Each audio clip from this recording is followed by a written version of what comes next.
Alright, hey guys, so back making another video.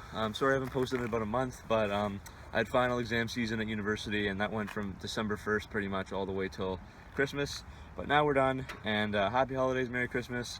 So yeah, today's video is going to be the Dodge Charger used buying guide. So lots of people ask me, should I buy this car, should I buy a used Dodge Charger, which one? So we're just going to go over Dodge Charger 2006, 2010, all the different models, all the different problem areas, maintenance, things to look out for, and which models are overall your best bet. So yeah, let's get into it. There are two V6s offered. The SE has a 2.7 liter V6, and the SE Plus and SXT both have the 3.5 liter V6. There are also two Hemis. The RT has a 5.7 liter V8, and the SRT8, the top model, has a beastly 6.1 liter Hemi.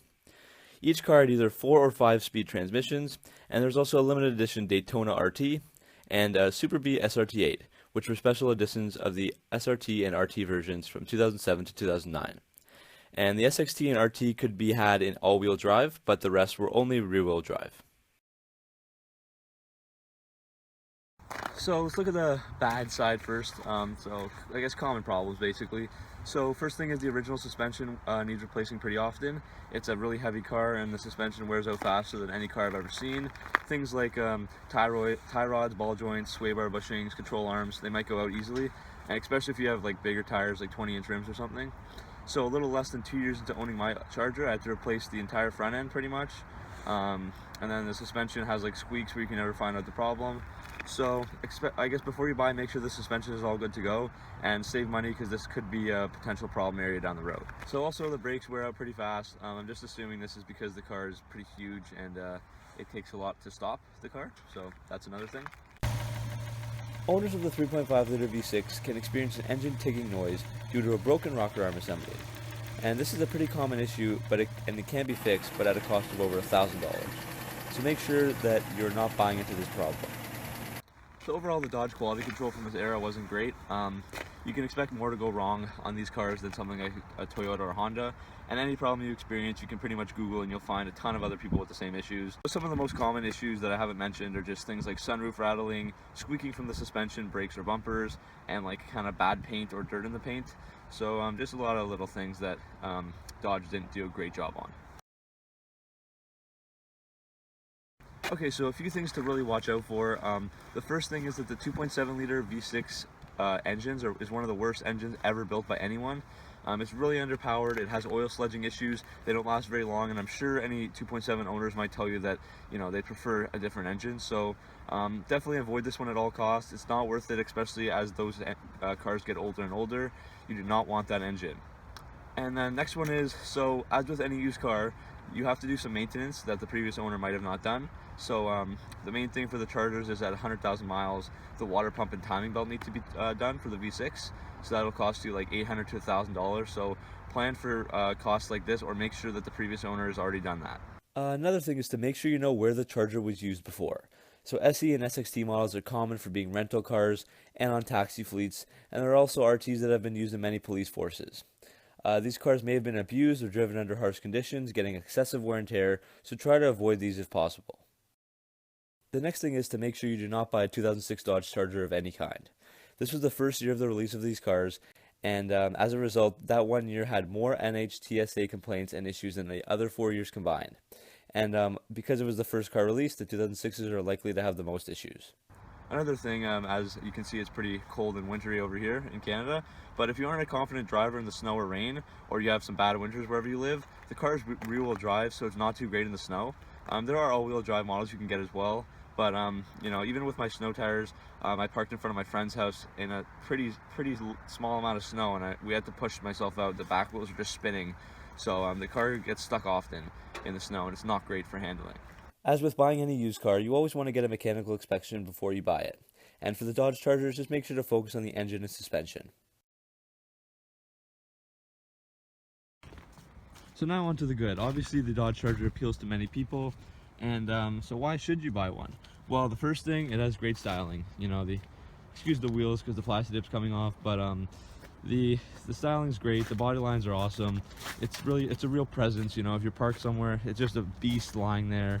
And Yeah, so it just looks awesome. And then number two, there's nothing else like it. You know, there's no other sedans, no other companies make these type of cars, and that's why Dodge is so famous for it.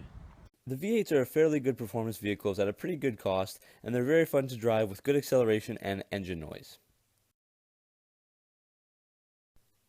These cars have so much aftermarket support for things like exhaust upgrades, so it can be cheap and easy to modify these cars and customize them to your taste.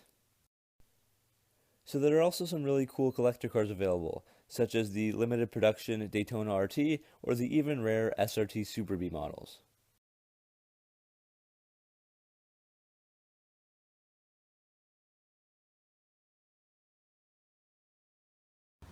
So with all that being said, the Dodge does the best of both worlds, because you can have a fun performance car, but you can also have a good family sedan. You know, there's a lot of room in here. I play hockey all the time with my pads and sticks in here. I always have taking friends to and from university. The trunk is pretty big, lots of space, and the highway gas mileage is pretty good. You know, you can get it like, you know, maybe 25 to 30 miles a gallon on the highway. So it can, at the end of the day, it can be a versatile family vehicle as well. And many of these cars do last for a long time, up over 200,000 miles and beyond, and many of them are still on the road today. And finally, you can do some wild drifting.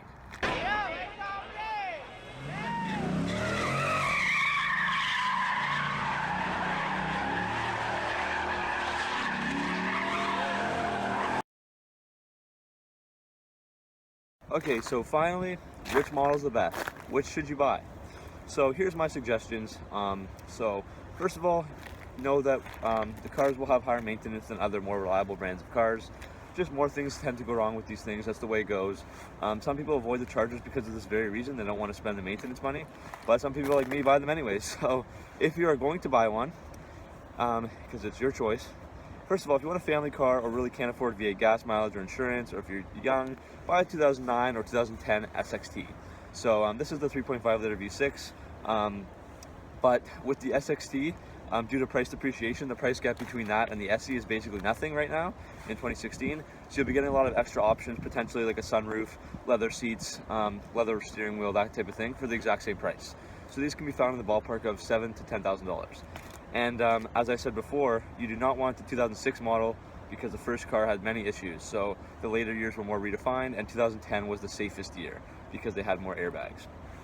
So if you want a performance car, any of the V8 models will do. Again, preferably 2009 or 2010. The RT can be had for about 12 to 15K. And if you want a real beast, the SRT8 is a great performance car, but still pretty expensive, holding its value around 15 to 25K. So again, as long as you do your homework beforehand and don't buy into a broken car, the Dodge Charger should last you a long time. It'll be a fun experience. As I've shown, many potentially last well over 200,000 miles. And the only negative really is that the maintenance cost will be a little higher than other cars. So be sure to plan for that and save for those if you do choose a Charger. And yeah, so thanks for watching. Hope you enjoyed the video, and enjoy your Charger if you do end up buying one.